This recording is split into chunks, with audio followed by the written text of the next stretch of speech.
মেহনতি অনেক নেকি রয়েছে, অনেক ঘাটতি পূরণ করতে পারবেন। অতীতে যেগুলো হয়ে গেছে ভুল করার তো কিছু নেই। আগামীতে আপনি ফরজ ওয়াজিব ঘাটতি করবেন না, কিন্তু অতীতে ফরজ ওয়াজিব ঘাটতি হয়েছে, করার কি আছে? তাহলে এই সুন্নত নফল দিয়ে আপনাকে কী করতে হবে? ঘাটতি পূরণ করার চেষ্টা করতে হবে। সহিহ বুখারীর শেষ হাদিস এই হাদিসটি, এবং সহিহ মুসলিমও রয়েছে।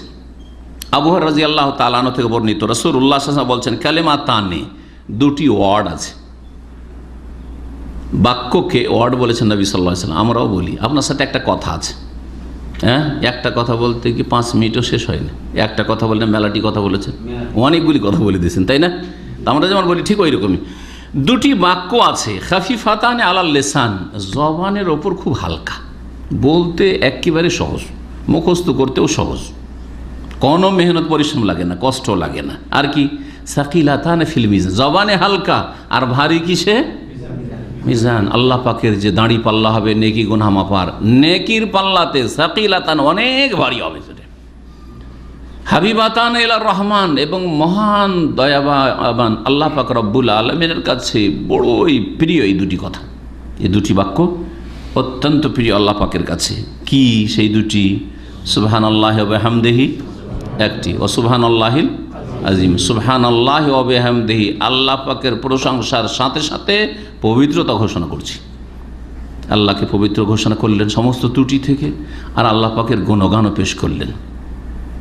আর ও সুবহানাল্লাহিল আজিম, মহান আল্লাহর পবিত্রতা মহত্ব ঘোষণা করছি। সুবহানাল্লাহি ওয়া বিহামদিহি সুবহানাল্লাহিল আজিম কার মুখস্থ নেই? না আবার গিয়ে মুখস্থ করতে হবে? সকলের মুখস্থ আছে, কিন্তু আমল করছেন যে আজকে আমি আমার যে নেকির পাল্লা আছে ভর্তি করে দিই, একবার কমপক্ষে পড়ে নিই, বা 3 বার পড়ে নিই, 10 বার পড়ে নিই, বা যতবার। এরকম জরুরি নয় যে একবার বা 3 বার 7 বার 10 বারই হইতে হবে।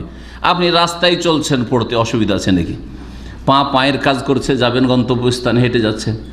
আর যদি আপনি গাড়ি চালান, তো গাড়ি চালাতে যে অঙ্গগুলি লাগে সেগুলি কাজ করছে। জবান তো আর গাড়ি চালায় না, জবানে আপনি পড়তে আছেন, অসুবিধা আছে কিছু? কত নেকি থেকে আমরা বঞ্চিত থাকছি।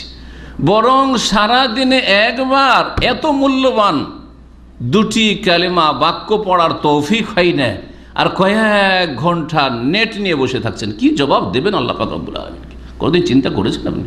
সুবহানাল্লাহি ওয়া বিহামদিহি সুবহানাল্লাহিল আযীম।